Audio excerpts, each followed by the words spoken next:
আজি সুধাকণ্ঠৰ উপজা দিন ৰহাটো স্মৰণ তেওঁৰ জন্ম শতবাৰ্ষিকী আজি সুধাকণ্ঠ ডক্টৰ ভূপেন হাজৰিকাদেৱৰ উপজা দিন সমস্ত ৰাজ্যত সুধাকণ্ঠক স্মৰণ কৰাৰ সমান্তৰালকৈ শিশু অনুষ্ঠান অকণিৰ কবিতা ঘৰ অসম কেন্দ্ৰীয় ৰহাৰ উদ্যোগত আৰু ৰহা সমজিলাৰ সহযোগত বৰ্ষ 2019ত কবিতা ঘৰৰ ৰূপালী জয়ন্তীত ৰহা নতুন চাৰিআলি স্থাপিত সুধাকণ্ঠ ডক্টৰ ভূপেন হাজৰিকাদেৱৰ আবক্ষ প্ৰতিমূৰ্তিৰ সন্মুখত ৰহা সমজিলাৰ আয়ুক্ত ডক্টৰ অংকিতা বৰাই বন্তি প্ৰজ্বলন কৰাৰ লগতে উপস্থিত ৰহা সমজিলাৰ সহকাৰী আয়ুক্ত জেবিন গুলনাৰ কবিতা ঘৰৰ প্ৰধান পৰিচালক অৱনী কুমাৰ শইকীয়া প্ৰধান সম্পাদক ৰন্তু মুদৈ প্ৰচাৰ সম্পাদক সোহেল খেতান সহ সম্পাদক ঋতু দাস সাংস্কৃতিক কৰ্মী ৰিপুঞ্জয় মেধি শিক্ষয়িত্ৰী সাবিত্ৰী শইকীয়া দাস সহ কবিতা ঘৰৰ প্ৰতিনিধি স্থানীয় ৰাইজ ব্যৱসায়ী উপস্থিত থাকি সুধাকণ্ঠক স্মৰণ কৰে অকণি কবিতা ঘৰৰ উদ্যোগত 2019 চনত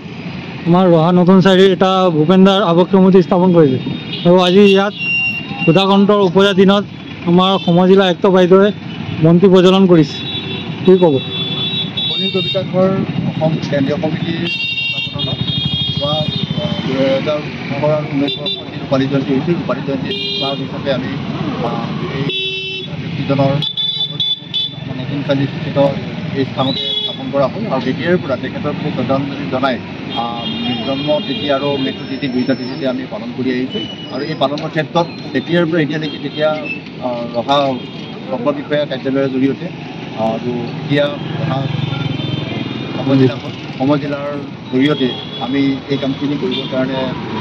আগভাগ লওঁ আজি তেখেতৰ শতবৰ্ষৰ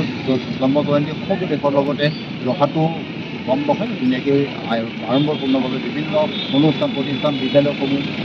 কাৰ্যালয়সমূহ সৈতে আমিও অকণি কবিতাগৰাকী আবশ্যমূৰ্তি আছে আবশ্যমূৰ্তিত আমাৰ সমজিলা আয়ুক্ত মহোদয়াৰ লগতে বিজ্ঞ আয়ুক্ত মহোদয়া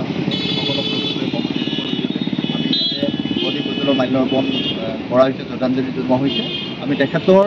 এটাই কথা তেখেতে যি দি থৈ গৈছে সামাজিক সংস্কৰণৰ ক্ষেত্ৰত সাংস্কৃতিক সংস্কৰণৰ ক্ষেত্ৰত তেখেতৰ কথাই একোটা মানুহ গঢ়াৰ